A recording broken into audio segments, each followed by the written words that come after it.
Hello and welcome to Fresh Perspectives. My name is Gail, and my guest today is Brianna Kirwan. Did I pronounce that right? Kirwan. Yes. Okay. Yep. Kirwan. And she does family and marriage counseling. And she is here today substituting in place of the person that I originally had scheduled. And this worked out okay because the person who had to cancel lined her up for me. Thank you for coming on. Thank you for having me. You know, if we get a little weird during the episode today, I left my house without the questions I'd made up for her. So we are just going to wing it, but I think because I'm sort of interested in psychology and like that too, I think we can manage, okay? I think we'll be just fine. Oh yeah. Okay, Brianna, where did you get your education? Where did you go for your education? So I went to Medaille College in Buffalo, New York. I have my bachelor's in psychology, and I have my master's in marriage and family therapy. Okay, Both from Medaille. Sounds pretty interesting. Okay, you know, actually, while I'm thinking of it, I'm going to have you give people the information on how they can get a hold of you. Before we go on to any more questions. Yeah, sure. So if anybody wanted to reach out and have questions or wanted to schedule, you can text or call me. My phone number is 716-400-8254. Or you can email me at Brianna, Brianna, Kirwan, Kirwan @gmail.com. Okay, good. And where do you actually do your work? Quick question. Am I looking in the right place when I'm speaking? Well, Where am I supposed to be looking here? When you feel that you're directing the audience directly, face that camera. Okay. Most of the time we can be looking at each other. Great. Okay. Sorry to interrupt. Yeah. I just wanted to make sure I'm focused. Okay, that's okay. Now, let's see. I thought that I might start out. I'm going to be trying to remember my questions. Sure. I thought we might start out a little bit with the marriage counseling part of it, and. Well, I wanted to mention that when I was a lot younger, when I was in my 30s, I had the opportunity to study metaphysics. So I remember my teacher telling us that it's a myth. The idea of the perfect mate is a myth. And he said that anybody who's lived with each other for 3 years or longer are going to have things that their spouses do that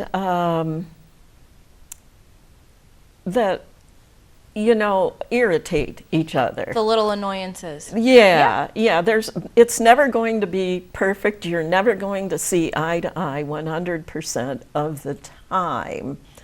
So he said he was telling a story about this one young man who had gotten married, and the person that he had married had always been very supportive of everything he was doing and everything. And as soon as the marriage ceremony was over, she started making fun of him about the things she had supported him with. She started making fun of him, and she started smoking cigarettes and things like that she had just been keeping to herself until they were married, and they only wound up being together for 2 years. So there's something to that for sure. And another thing that he said too is we have the tendency to be attracted to the same kind of people over and over again is another thing.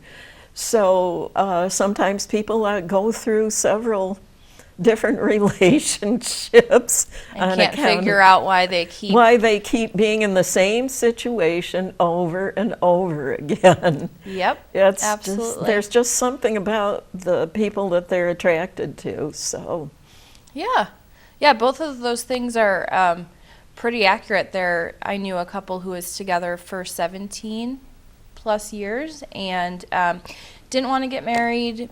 They liked life the way that they had it. Were they living They together? were living together, and then they decided, well, why not? Everything's great. Everybody's kind of and they've pushing been getting us. along okay? and No, their marriage lasted less than a year. Oh, after living together for 17 years, they Yeah. get married, and the next thing you know, they don't like Yeah. each other anymore. Yeah, sometimes So- there's our brain kind of can feel sometimes that if you're in a marriage, you're locked in, and a lot of people can start to feel suffocated, if you will. So for some people, the marriage certificate is a good thing, and for others, it's not. And so it's really a personal preference, and knowing how you operate is a really big part of that choice. Yeah, I sometimes think some of the reasons for marriage being a good thing are there are certain benefits.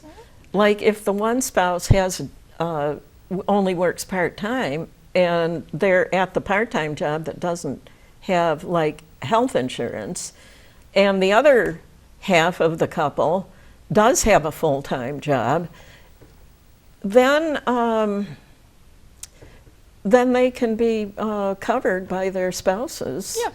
I don't know. I'm not sure. It almost seems to me like I've heard that if you're not married, you don't have that benefit.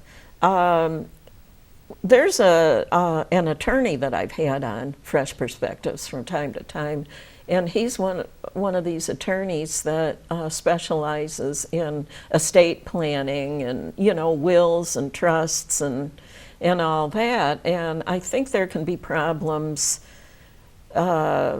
if one half of the couple dies, and there can be problems. It gets murky. that way too with the inheritance. Yeah, especially if nothing is, formalized in a document, even if they're, even if they are married, if nothing's formally written down, sometimes things can get murky. So yeah, there's definitely, I think there's pros and cons to everything, right? I suppose either way there's going to be,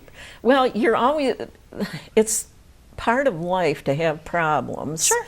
So either way, either choice, Yeah, absolutely. there's going to be problems. Yeah, yep. So what other kinds of counseling things have you counseled people about that are like married couples? Communication is probably number one. Right? If you really think about it, when we're little, we start speaking one word at a time, and at some point we string those words together and form sentences, and we go to school, we learn how to read, we learn how to write, and we don't really learn how to communicate. So when we're with partners, we're automatically communicating kind of like this. So we miss what the other person says a lot of the time, which causes interruption in the marriage, arguments, stress. So we do coping skills. I teach communication skills, how to argue in a healthy way, right? Because you were right with what you said before. There's no such thing as a perfect person or a perfect couple or a perfect relationship. So they're hard. It's really hard to do. And so you want to at least do it the right way. I think a lot of times when couples fight, what happens is there's not a lot of repair that comes with it. So it tends to break down the relationship little at a time. And if there's never any repair, at some point it separates the people in general. Mm-hmm. So if you can repair it, then you can maintain what you have. Well, sometimes people get married and then it turns out that, like, for example, maybe the wife wants to have children, but the husband doesn't, or vice versa. So, do you ever advise people to get divorced? If they really feel strongly about things? So I will never advise anybody To do that. to stay or to leave. What I do is that I ask them questions and I will challenge them and help them process decisions that they have and options that they have to figure out which one's best for them. So if they're struggling with that, I mean, first and foremost, if you're not married and you are with somebody and you're thinking about getting married, have those conversations first, please. Yeah, Please. I know. I mean, people have these dreams. They not only want to get married, but they have these dreams about what all the other things they want to have in their life. Sure. So Expectations are huge in relationships, and whether you're married or you're not married, we have these idealizations, right, about who our partner should be and the things that they should be doing. And oftentimes we don't communicate those expectations. So when those things don't happen and our expectations aren't met, we're frustrated, we're angry, we're upset, and our partner has no idea why. Right? So recognizing the expectations that we have and being able to communicate them to somebody gives them the option to either say, yeah, I can do that for you. And then it's their job to show up and do that for you. Or to say, that's not really something that I can do. And then you make the decision of, okay, at least I know not to expect that and I can live with that and that's okay. Or I have to rethink the status of our relationship because I need that in my life. Does that make any? yeah, Did I explain yeah. that Sometimes okay? you get families, where the couple has been married before, and they wind up having problems because maybe the kids didn't want the parent to marry somebody else, and so they stir up trouble a lot with a new step-parent between their parent and the new step-parent. Sure. So, do you see that fairly often? Oh, yeah. Yeah. And, it's open communication. Structure is really important. And I think two of the hardest jobs that people will ever have in their lives are parenting and relationships. And long-term relationships and marriage are a little bit harder than parenting. Because you ultimately are choosing who you're with every day. And it's not conditional, or it's not unconditional love like it is with your kids. Everything about a partnership is conditional. In some ways, it's a business transaction, right? You have to apply for a license to get married. Right.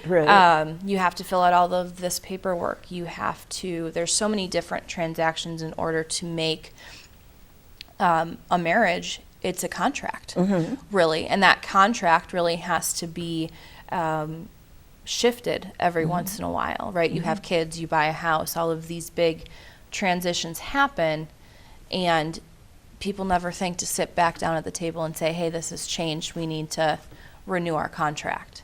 It takes the romance out of it a little bit, but that's the real, part of it is you got to have those conversations. Yeah, you really, really should have those conversations before you go through getting married, just to make sure that you're on the same page enough that it's not going to be a big problem. Yeah. And even if you're not on the same page, to be able to say, okay, well, this is how you handle parenting, this is how I handle parenting. If we're coming into a second marriage with children from a previous one, well, what are the boundaries? What's your role going to be as a step parent? And what's my role going to be as a step parent? So that you're at least going into that with understanding the expectations of roles, which usually is where it becomes problems, when you don't understand or agree with what that's going to look like. Like maybe if a man has children from a previous marriage, like maybe the wife should, the new the new relationship should probably get to know the kids and see if she can get along with them. I mean, you know, sometimes you need to think about whether you need to go through with the marriage or not. Yeah, and that's where like that logistical conversation comes in, right? Because those things don't necessarily have anything to do with how you feel about your partner. It's about saying, okay, well, if we're going to be together, we're going to live together, how often do you have the kids? What, if you're working, what's my role? What am I allowed to punish? Am I allowed to put up consequences? Am I just the person who's feeding them breakfast and getting them to school, and you handle all of that stuff when they come home? So knowing that and being aware and then able to say, this is what I want, can we get here? Or I don't want to be a part of this role, I don't want the parenting role. Are you okay with that? And if the other partner is okay with that, then you figure out how you have a relationship. And so it's like a business plan. Yeah. Yeah, really, you know, I hear a lot of couples talk about, I wish it would just happen naturally. And so I don't want to plan it. Everything's planned. So they look at their relationship as the one thing in their life that should come naturally and easily.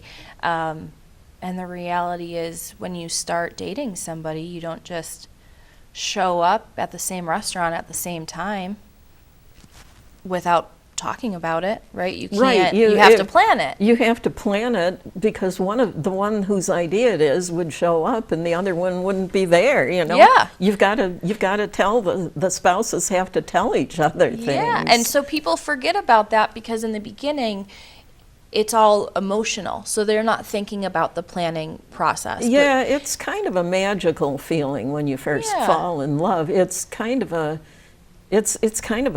magical feeling, and you really believe this is the right one, but you don't really know each other yet. Because you don't know how they're handling things in adversity, or how they get upset, how they handle anger, or how they communicate those hard emotions.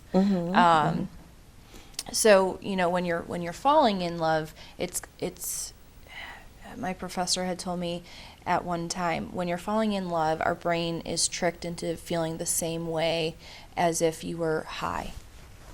Yeah, that's exactly how it feels. It really, really is, yeah. And so when that feeling goes away, our bodies and our minds get tricked to thinking, they're not for me anymore.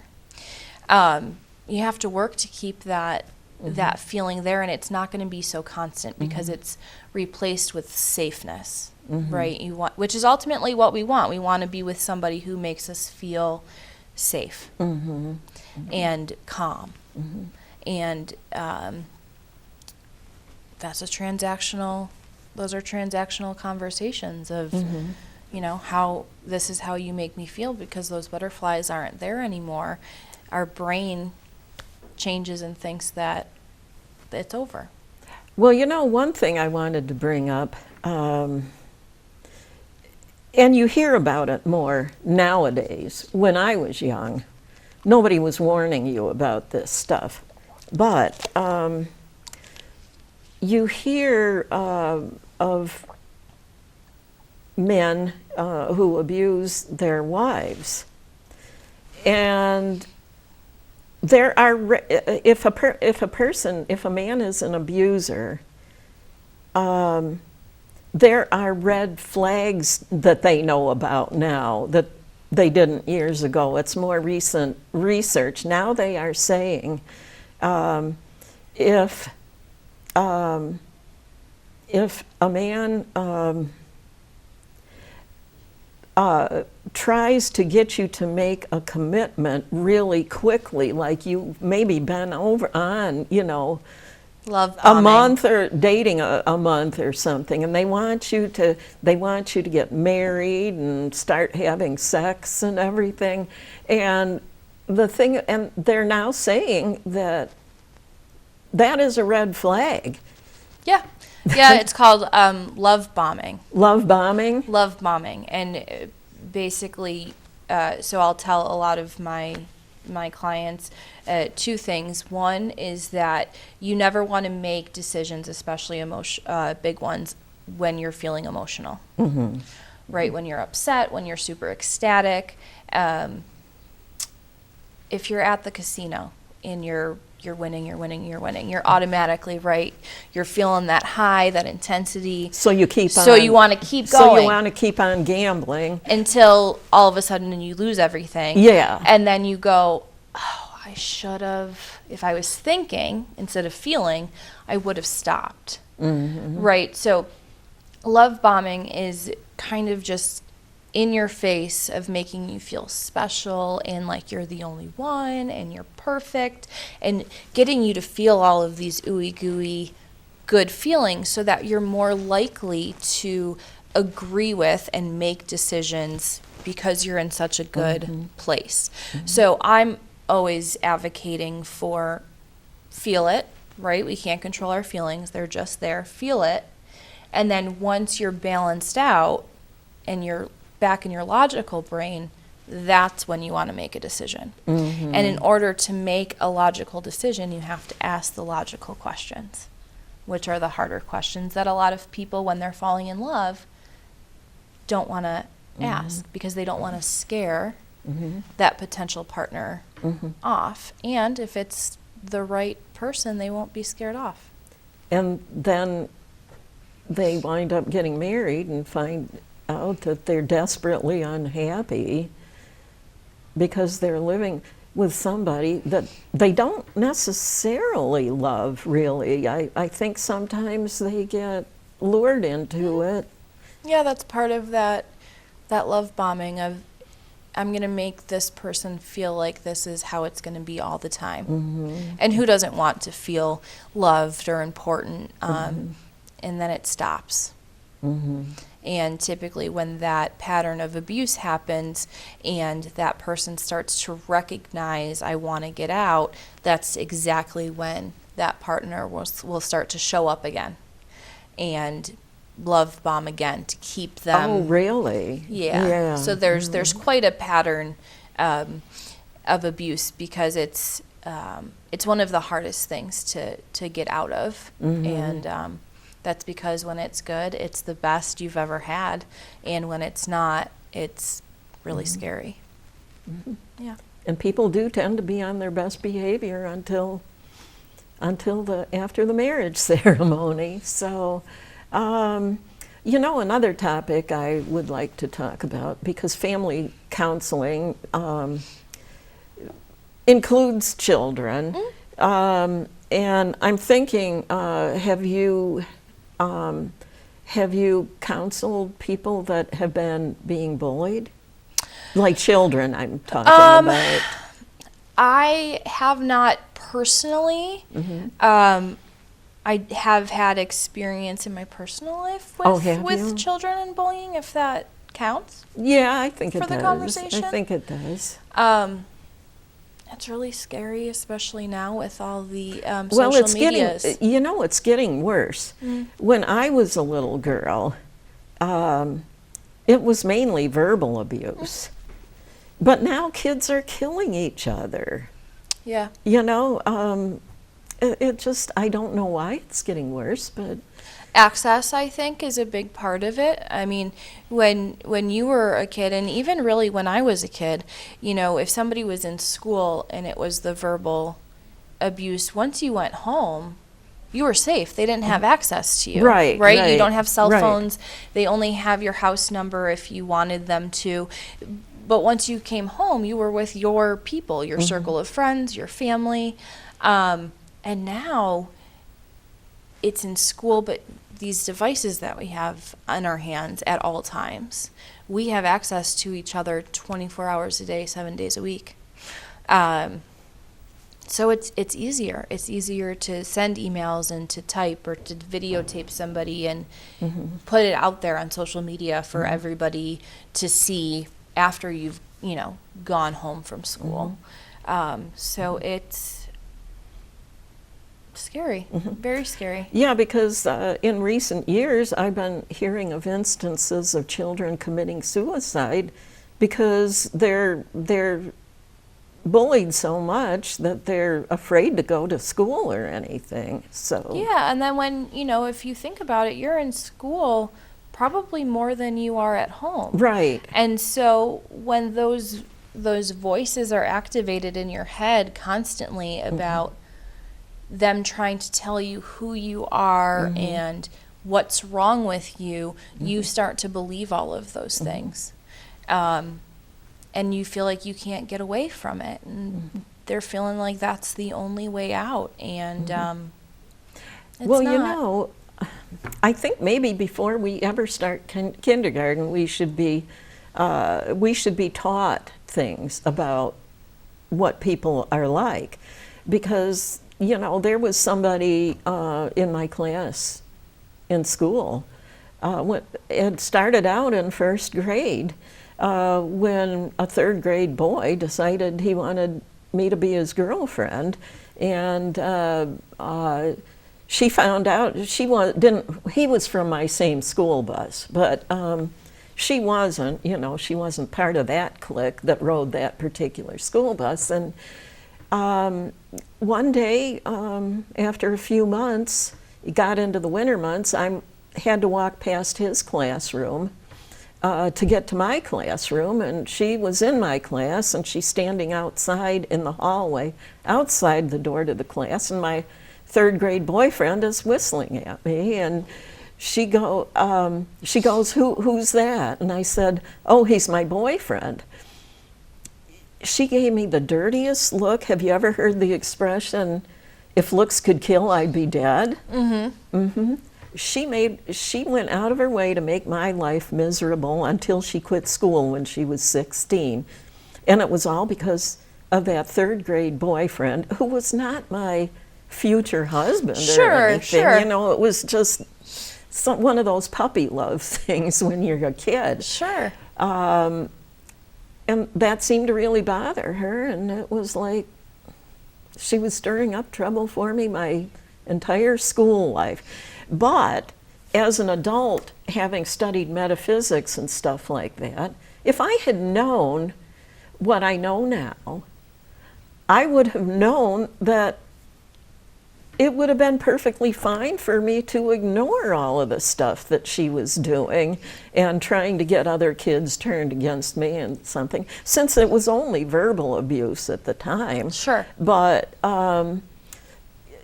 honestly, I see it now as, something that kids should be taught before they go to school, or maybe even in kindergarten or something. Well, I think that's where, because as adults, right, we look back and we know, okay, the person that I liked in 5th grade, maybe you don't know their name still. Maybe you do, and you haven't seen them in 25 years and it hasn't impacted your life at all.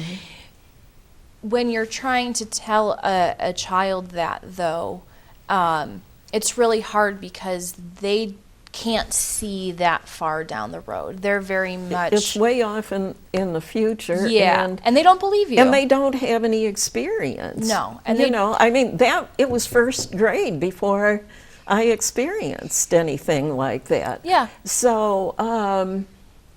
So when you're trying to tell these kids, don't worry about it, that won't matter. What's happening is they're feeling dismissed because to them it's very real, and it's in the moment, it is their chaos. It is their biggest problem, and they feel like they're never going to be able to move past it. Right? In 20 years, they're going to be able to look back and go, oh my goodness. But in the moment, being able to meet them where they're at with their feelings, and acknowledging that this is how they feel. I think the biggest tool that we can teach our kids is recognizing their own emotions so that they can regulate, and recognizing that other people are going to do what they're going to do, and we can't control other people. What you can control is you. And a lot of those times, those kids who are bullying or who are acting out and wanting to hurt other people, it's because they're being hurt, or that's what they know. That was one of my questions in my notebook that I didn't get along with me, was I wanted to bring that up because I read somewhere several years ago an article or something that was written by a psychologist, and he said that the reason some kids bully others is because they have self-esteem issues of their own, and they will, make fun of and say derogatory things about other kids as a way to try to help themselves feel better about themselves. Yeah. So this particular psychologist said that a large percentage of kids, teenagers and like that, actually are going through self-esteem issues of their own. Yeah. You couldn't pay me to be a teenager again. Oh, my goodness, no. You couldn't even pay me to be a young adult again. It's it's hard. You're going through physical changes, emotional changes. You're learning how to have and develop friendships, romantic relationships. It's confusing, and I think a lot of parents are afraid to talk to their kids about those things because it's scary. Right? I don't want my child to do A, B, or C before they're ready, or I'm not ready for my child to, go and do this. And I think it ends up giving our kids a bit of a disservice because we have so much education and information about that time because we've already experienced it. And so I think that one of the best gifts you can give your kids is talking to them. Ask them how their day was. Ask them how they feel about certain things. Ask them if anybody's been mean to them. Yeah, check in with them, and if they have, how are they responding? Right, because we can't control other people. Right. So if somebody's being mean to you, how are you responding? What choices are you making? And what's the purpose of you making them? Chances are it's a power struggle, and if we can teach our kids to find and embrace something that you and I were talking earlier about, finding things that make us feel empowered and confident. Exactly. And if we can give our kids those things and help them find those things, they're going to be less likely to bully kids at school. They're going to be less likely to feel like they're not enough, because there's this thing that they have that when they're feeling down on themselves, they can do or accomplish and remind themselves that, hey, this is really where I'm at. Sometimes when some kids are telling other kids derogatory things about themselves, sometimes they start to feel, what would be a good word for it? Like that's true? Yeah, like that's sometimes kids start to believe, things like that, just because people tell them that. I mean, if somebody's making fun of you or something, you might think that there's a reason for it, but in reality, you can feel however you want to about yourself. You can feel that you're special, and you can believe that you're intelligent or talented or anything that you really want. Yeah, there's a lot of self-talk. Even with adults, there's so many self-confidence issues. And again, I think there's just so much access to celebrity now, right, that we didn't have before. And so I think that there's that. We are getting these messages constantly of what you're supposed to be like or what you're supposed to look like. These people are celebrities, so that means they're there's something really special about them that we don't have. Sure, and then we try to yeah. emulate, and when we can't or we don't have the means or anything, we tend to shift the message to what's wrong with me. It's my fault. And so I work with a lot of adults where, sometimes their homework, I'll send them home and say, stand in front of a mirror naked, and I want you to list 5 things that you are appreciative of your body for. And it doesn't have to be physical. It doesn't have to be what you look like. No, it can be like, I'm so grateful for my legs because I am able to use them. I'm able to walk and get around. And, someday maybe you won't.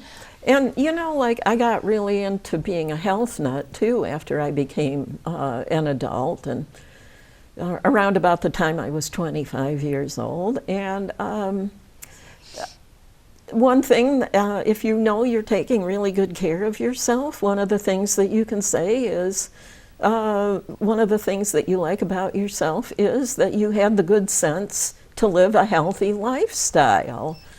Yeah, absolutely. Yeah, we're so worried, I think, in general about other people. And what they think about us. What they think, what questions they might have, that we tend to, we're our worst critic. And I think that because of that, it's almost become easier if somebody has something to say about us to believe it.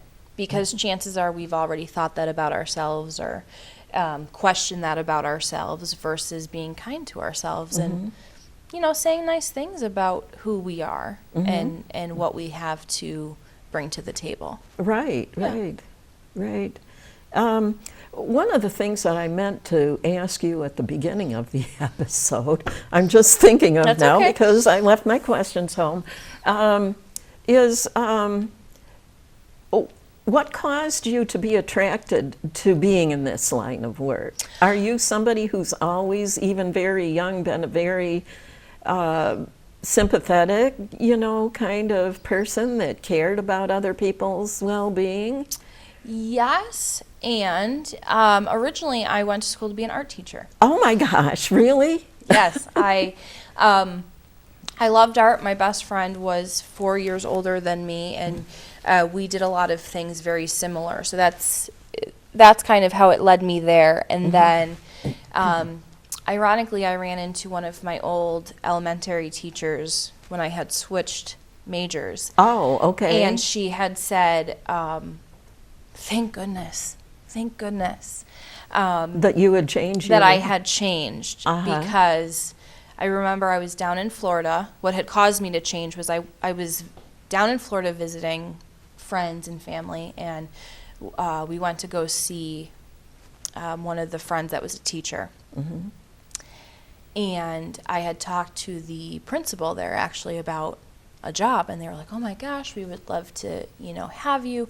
New York State education is, I would have been moved up in the list down south. Because of the education programs in New York State. And when they asked me what subject, and I said art, he said, if you want to switch to, math or science, but we're struggling to keep the music and the art programs around even. You'd be at risk of losing a job if you took it. Yes. So that kind of started me thinking, and then my girlfriend, who was already teaching art, every summer our families would, I would go with her family on vacation, and she never could enjoy it because she was always on pins and needles wondering if she was going to have her job that following fall. And I thought, I need something more stable than that. That's creating a lot of anxiety. I don't want to do that to myself. But you didn't want to go into science and art as a teacher. No. You don't want me to teach your kids math or science. I just went to psychology, really liked it. And when this program I found out was available, my parents got divorced when I was young. Oh gosh! And when you were in college, No, they got divorced when I was in between 4th and 5th grade. Oh, really? When you were that young? Yeah, and so Oh. most of my life I had known them separately, and I remember always thinking, man, they can do better than this. And you know, of course, when you're a kid, though, you don't understand all the complexity, you know, all of the struggles that really are involved in those things. And I wanted to help people navigate that better. And, you know, I think a lot of people come in thinking that I can save marriage and relationships, and I remind them when they come in, like, that's not my job. I'm an advocate for what is best for the individuals that are involved in the relationship. And so if it's not the relationship they're coming in with, I want to help them separate in a healthy way, especially if there's kids involved. Yeah, so that they can at least have a civil relationship after they get divorced. Yeah, absolutely. Because you hear so many horror stories about one of the spouse, you know, doesn't want to let the other one have their fair share. Yeah, the of kids the tend to estate be and so used forth. as tools, which is unfair to the kids. Oh, and, yeah. you know, no matter where your status is in your relationship, if you have kids, they watch you. They're learning from you, so they're learning how to fight based on how you fight. They're learning Which is really too bad. They're learning how to repair or not. And you're really setting the standard of what their relationships are going to look like, because at the end of the day, we're all patterns. You know, people are patterns, and if you're in a negative pattern, you have to first recognize it before you can change it. And change is really, really, really hard to do. So that's why, you know, abusers are typically, well, they were abused. And so that's what they know. So that's what they do. So to kind of come in and change all of that, it's a lot of work. Yeah, yeah. Well, anyways, you're certainly lucky you got into this line of work and that you learned all of these things. So, so you know how to live a civilized life with your husband, correct? Most of the time. Most of the time. You know, going back to what you said of being perfect or not perfect, I mean, we're not perfect. We fight. We have those annoyances. It's about, right, going back to repair or knowing what you need to kind of come back to your baseline, right? So when I know I'm feeling frustrated, I've said to him before, I love you and I don't want to be around you right now. So I'll leave, right? I'll leave and I'll go and do something that makes me feel good. I'll go to the gym, or I'll go shopping, or, you know, do something that helps me figure out what's going on with you right now, so that I can come back and bring it back to him and say, you know, this is what's happening. Well, you know, sometimes if, you know, I used to really let it bother me if, like, for instance, if somebody didn't agree with something that I said, so they decide to start an argument with me about it, you know. Now I just kind of blow it off. I mean, I'm 74 years old, you know. I just kind of blow it off and, you know, not let it bother me, you know, if somebody's trying to argue with me about something, and quite often, you know, I will just not talk to the person. You and I were talking about that on the phone. And what did you call it? Creating soap operas. No, there was the ignoring part. Oh, planned ignoring. Yes.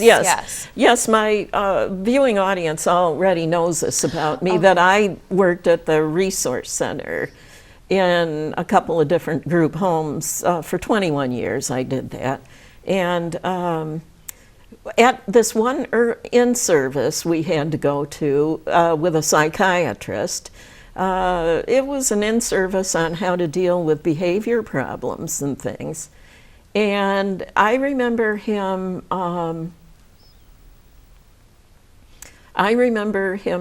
saying to use a technique called planned ignoring when the behavior is bad.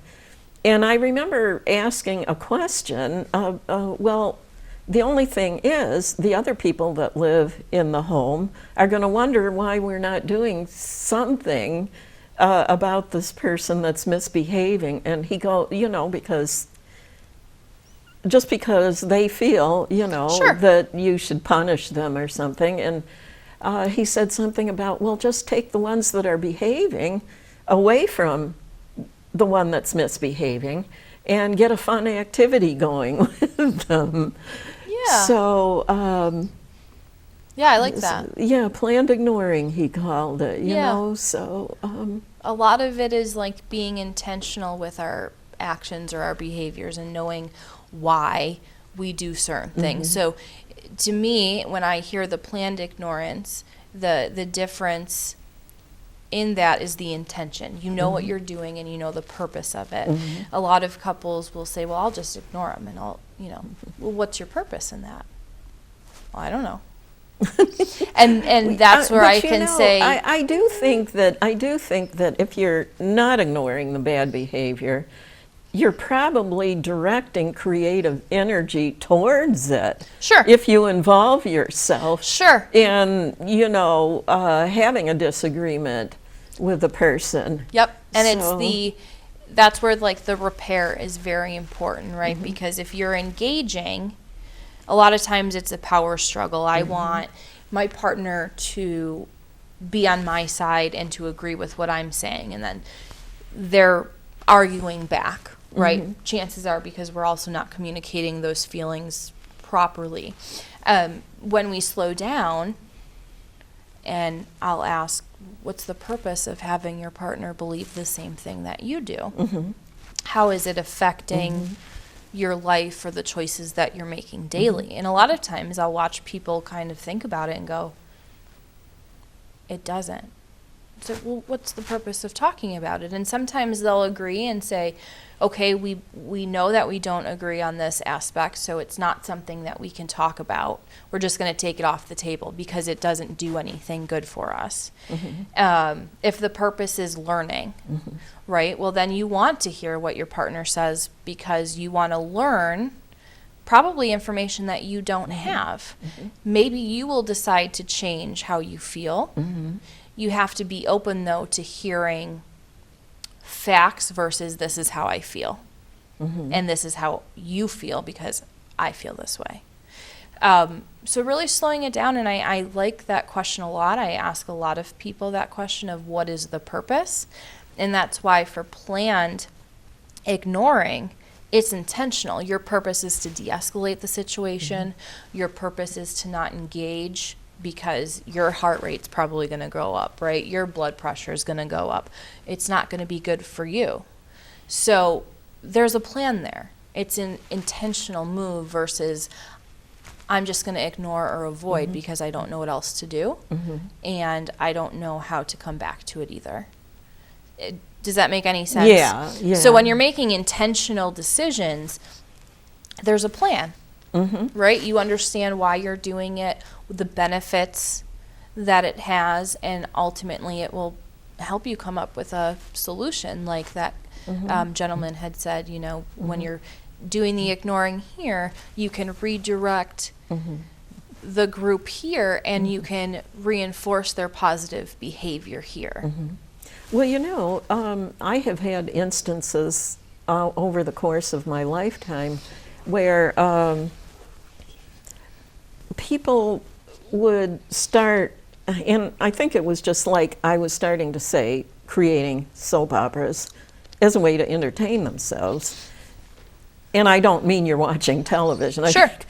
Creating your own soap The dramas. opera. Yeah, and where I might say something in reference to something at a like maybe the previous year or something, I might have said something that the person agreed with me about.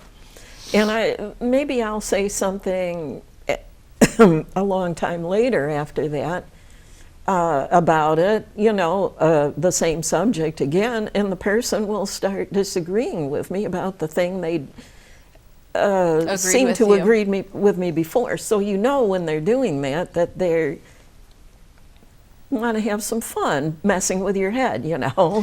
And I've noticed it doesn't really help if you engage with them and keep arguing back. But quite often what will happen is if you just drop out of the conversation and just refuse to engage, that all of a sudden they'll stop arguing because they're not getting what they want. Sure. And I think that there's a difference between, and I don't know if you're open to suggestions here. Mm-hmm. I think there's a difference between people who intentionally are like, I'm going to poke the bear, is what I call it. Poke the bear. Pushing your buttons. Yeah, see if I can get a reaction, because they feed off of reactions, right? Which most teenagers are like that, right? They want to push all of the buttons to get the reactions, but and learning, right? If there's somebody who's, let's say, agreed with you a year before and then comes back and has now a new opinion, I think... And you're assuming that they still agree? Sure, and I think that's a lot of times our assuming gets us into hot water because when we're assuming, we're not communicating. So before the planned ignorance, I would encourage you to ask the question, like, what's changed? Maybe they've learned more information, or maybe they've had an experience within that past year that's helped to shift them. And so that's where, being open to learning versus, I think, just in general, human behavior, we're automatically a lot of times in the defensiveness. Because if we don't agree, well, we must be on opposite sides, which means we must be enemies. And we tend to do that back and forth versus asking curious questions, right? Be curious. And so that, I think that question can help decipher if somebody's there to just push your buttons and get the reaction. Some people do enjoy that. Absolutely. Some people enjoy that. Absolutely. But another thing I remember my metaphysics teacher talking about was, if somebody acts angry towards you or something and you don't really feel like you've done anything particularly wrong or anything, he did say they're probably angry because of something that doesn't have anything to do with you. Maybe they're having a bad day all around or something, and so they're just lashing out at people because they're in a bad mood about something that doesn't have anything to do with you. So just don't let it bother you. Yeah. Yelling really, where is it going to go? What's it going to get you? And so, that's part of the coping skills and the recognition that I do talk to a lot of clients about is when you're angry, how does that come out? How do you show that? Because it's a feeling. It's not bad, right? And we can't control our feelings. They just happen. So how are you coping with it? Go outside, yell, scream at a pillow, throw something, go to the gym, listen to loud music, whatever helps you to release that from your body so that you can come back and have a conversation, a logical one, about what just happened. I know I was angry. I know I yelled at you. I'm sorry. It had nothing to do with you. I got no sleep yesterday, or I'm stressed out about this, or this happened and it triggered me, right? So learning how to communicate your feelings, what happened for you, and hey, I need to be better at recognizing when I'm getting angry before I talk to you. So that they can say, hey, please don't talk to me right now. I'm irritable and I don't want to take it out on you. And you got to recognize what's going on for you in your body before you can say that. I was reading somewhere recently, we were talking about abusive relationships, and I read somewhere recently that verbal abuse is actually physical abuse, because if it causes you to be emotional, then it will trigger health problems in your body.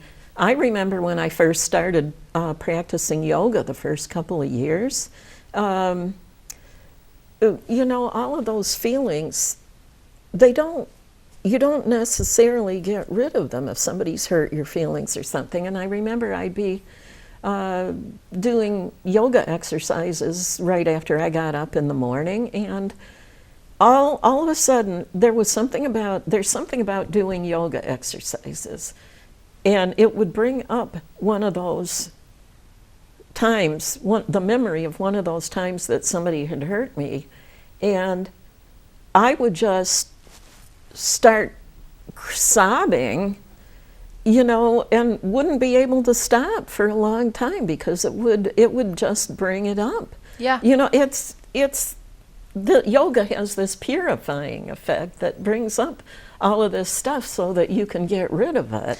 Yeah, they're actually they're shifting into something called somatic exercises, and our bodies remember everything, right? That's where we hold everything, our feelings, our traumas, and it's so important to move your body in some way, shape, or form intentionally, because if you don't, you're going to keep all of those things inside. And so they are doing a lot of studies of yoga and kind of connecting it to the somatic exercise to relieve the stress, the pains, the traumas. It's why when you pass away, if there's an autopsy involved, there's so much that they can learn about the body, from maybe a bone that you broke in second grade, right? Because our body's just everything is in here. It's everything you've our ever internal experienced, storage system, and so learning how you need to release those things, because you're right, that verbal abuse can cause tension in our bodies. If we're walking around feeling tense, or like we're walking on eggshells around our partners, every time they're coming home and we're doing this, that's traumatizing to our system, and we're not believing what we're feeling, which means we don't trust ourselves, and it's hard to trust other people if you can't trust your own stuff. So, yeah. I hate to say it, but we've come to the end of another episode of Fresh Perspectives. Could I get you to come on again? Sure. I feel like we've just touched the tip of the iceberg Sure. with our conversation today. There's so much other stuff I'd like to bring up with you. Yeah. And I'll see those of you in the viewing audience when I do the next episode.